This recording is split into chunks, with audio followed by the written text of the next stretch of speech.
আসসালামু আলাইকুম। সুপ্রিয় দর্শক, পৃথিবীর যেখান থেকে আমার ভিডিওটা এই মুহূর্তে প্লে করছেন সবাইকে শুভ স্বাগতম। আজকে আপনাদের সামনে কিছু গুরুত্বপূর্ণ কথাবার্তা বলবো। সেটা আমার ব্যক্তিগত ব্যাপার নিয়ে কিছু কথা বলবো এবং সবার সতর্ক অবস্থায় কিছু কথা আমি আজকে বলবো। কথাগুলো হলো, আপনারা জানেন যে মানুষ দৈনন্দিন জীবনে চলাফেরা করায় অবশ্যই তাদের সুবিধা অসুবিধা আছে। টাকা পয়সা লেনদেন, একজন আরেকজনকে লেনদেন করবে। দেখা গেছে আজকে আমার কাছে টাকা আছে, আমার এক ভাইয়ের কাছে টাকা নাই, বা সে খুব সিরিয়াস কোনো এক বিপদে, টাকার জন্য বিপদে পড়ছে।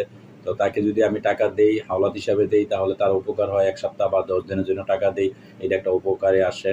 দেশে এবং বিদেশে সব জায়গায় এক অবস্থা। এই লেনদেনটা এটা দীর্ঘদিন যাবৎ এটা সবসময় চলে আসছে মানুষের মানবিক জীবনে বা দৈনন্দিন জীবনে এটা লেনদেন হয়ে থাকে।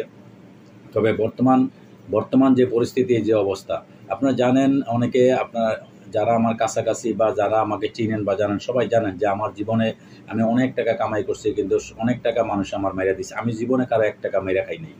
আমার জীবনে আমি কারো 1 টাকা মেরে খাই নাই, কিন্তু আমার টাকা বহু লোকে মেরে খাইছে। এগুলার ইতিহাস আছে, এগুলার ডকুমেন্টস আছে, সব কিছুই আছে। তো দর্শক, আমি আমার পুরো জীবনটাই আমি বিদেশে প্রবাসে কাটাই দিলাম। আমি আজকে 7-8 বছর ওমানের ভিতরে আছি। তার আগে মালয়েশিয়া ছিলাম, আপনারা জানেন, সুদানে ছিলাম, বিভিন্ন দেশে আমি ছিলাম। তো সেই সুবাদে আমি অনেকের টাকা হাওলাত দিছি, বিভিন্ন ব্যবসা বাণিজ্য লেনদেনে বহুত মানুষ আমার টাকা আত্মসাৎ করছে, মেরে দিছে। তো যাই হোক, আমি আল্লাহর কাছে বিচার দিয়ে রাখছি, টাকা তো কারোর হক কেউ মেরে খাইতে পারবো না। আল্লাহর কাছে কোনো পাপ করলে সেটা আল্লাহ মাফ করার ক্ষমতা আছে, কিন্তু পরের হক মাফ করার মতো ক্ষমতা এটা আল্লাহ পাক নিজেই বলছেন, এবং আমগো রাসূল সাল্লাল্লাহু আলাইহি ওয়াসাল্লাম বলেছেন যে পরের হক কখনো এটা ক্ষমার যোগ্য না, ক্ষমা করবে না। এটা একমাত্র ঠিক যার সাথে তার লেনদেন, সেই একমাত্র ক্ষমার যোগ্য, ক্ষমা করতে পারবো। তো যাই হোক, আমার যেই টাকাগুলো মানুষের থেকে পানা বা যারা আমার টাকা আত্মসাৎ করছে, আমি কারোরই ক্ষমা করি নাই। কেউই আমার থেকে ইচ্ছাকৃতভাবে টাকা নেয় নাই। সবাই ধোঁকা দিয়া, বিভিন্ন রকমের ধোঁকাবাজি কইরা, বিভিন্ন রকমের চালাই কইরা আমার থেকে টাকা পয়সা নিয়ে আত্মসাৎ করছে। আমি একমাত্র হাসরের ময়দানে এগুলো আমি তাড়াবো, এই টাকাগুলো আমার দিতে হবে। টাকা তো ওইখানে চলবে না, টাকার বিনিময়ে আমাকে ন্যাক, যদি জীবনে কোনো ন্যাক করে থাকে, সেই ন্যাকগুলো আমাকে অবশ্যই দিতে হবে।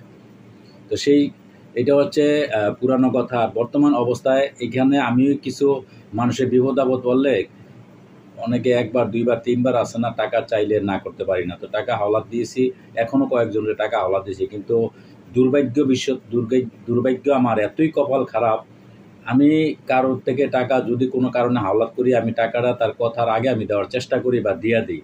কিন্তু আমার থেকে টাকা যেই তারিখ দিয়া বা যেভাবে ডেট দিয়া বা যেভাবে আমার সাথে ওয়াদা করে টাকাটা নিয়ে যায়, সে ওয়াদা মতো কেউই আমাকে টাকা দেয় না। আমি জানি না এটা কোন কারণে, এটা কিসের জন্য আমার সাথে একমাত্র এরকম হয়, নাকি না সবার সাথে হয়, এটা আমার কমেন্টে অবশ্যই জানাবেন। আমার মনে হয় এটা আমার সাথেই শুধু মানুষ এইরকম করে। কারণ আমি কারোর টাকা হাওলাত দিলে কেউই আমার সঠিকভাবে টাকা দেয় না, সঠিকভাবে করেন।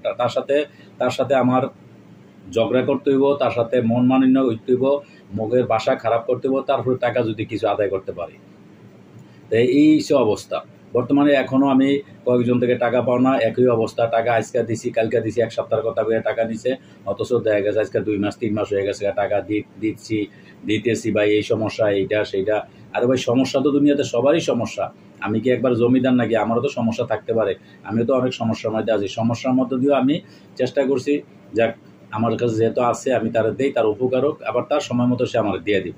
কিন্তু এইভাবে নিয়ে যে একবারে 2 মাস 3 মাস 6 মাস টাকা দিত না, তার সাথে ঝগড়া করতে হবো, মুখ কালাকালি করতে হবো, তারপর সে টাকা দিব, এইগুলো তো বর্তমানে। এই জন্য বলছি যে লেনদেন, এখন মানুষেরা হাওলাত লেনদেন, মানুষ মইরা গেল তা কারো 10 টাকা হাওলাত দিবেন না। হাওলাত লেনদেন এটা বন্ধ করে দিবেন। একজনের সাথে সম্পর্ক যদি দীর্ঘদিন রাখতে চান, তাহলে তার সাথে কোনো আর্থিক লেনদেন করবেন না। এই লেনদেনটা একবারে বন্ধ করে দেন। এটা আমার বাস্তব অভিজ্ঞতা থেকে আমি বলছি।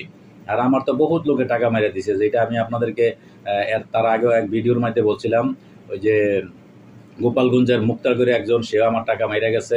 এরপরে নরসিংদী সুজন কইরা, ওরা দীর্ঘদিন 7-8 বছর ওমানে আসছিল, সেও টাকা মেরে আছে।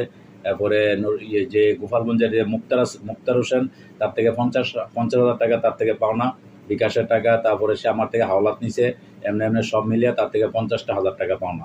সে আজকে দিব, কালকে দিব, এই করতে করতে পরে চলে গেছে দেশে। এখন ওমান আছে কিনা তাও বলতে পারি না, আসলে সে এখানে আর আসে নাই, হয়তো অন্য জায়গায় কাজ করতেছে। তো মুক্তারও আমি যদি আমার ভিডিওটা মুক্তারের সামনে তোর সামনে পড়ে তাইলে আমি তোর কইতেছি তুই তো আমার টাকা অবশ্যই দিতে হইব। আমি এই দাবি ছাড়তাম না, কাল হাসরের ময়দান হইলেও তুই আমার টাকা দিতে হবে, এইটাই আমার দাবি আর কি। তো যাক, পরের টাকা মাইরা খাইয়া জীবনে কিছু করতে পারতি না, কপালে তোর বহুত দুঃখ আছে। আর আরেকটা কথা হয়েছে, কেউই পরের টাকা পরের হক মাইরা মানুষের মনে আঘাত দিয়া কষ্ট দিয়ে কেউ জীবনে কিছু করতে পারে না। আমার টাকা জীবনে যারা মাইরা খাইছে তারা কেউই কিন্তু জমিদার হইতে পারে নাই, বড়লোক হইতে পারে নাই, তার দ্বারাও বহুত কষ্ট হইতেছে কিছু বুঝছেন। এটা আল্লাহর তরফ থেকে, কারণ আমার মনের মধ্যে কষ্ট, একটা মানুষের মনের মধ্যে কষ্ট দিয়ে কেউ আরেকজন সুখী কখনো হইতে পারে না। তো দর্শক, এই জন্য বলছি, অনেক দুঃখের থেকে কথাগুলো বলছি, আপনারা লেনদেন সবাই লেনদেন থেকে বিরত থাকবেন। একটা মানুষের সাথে যদি দীর্ঘদিন যদি সম্পর্ক ভালো রাখতে চান তাহলে তার সাথে কোনো লেনদেন করবেন না। এই থেকে দূরে থাকবেন, ভালো থাকবেন। আল্লাহ হাফেজ, আসসালামু আলাইকুম।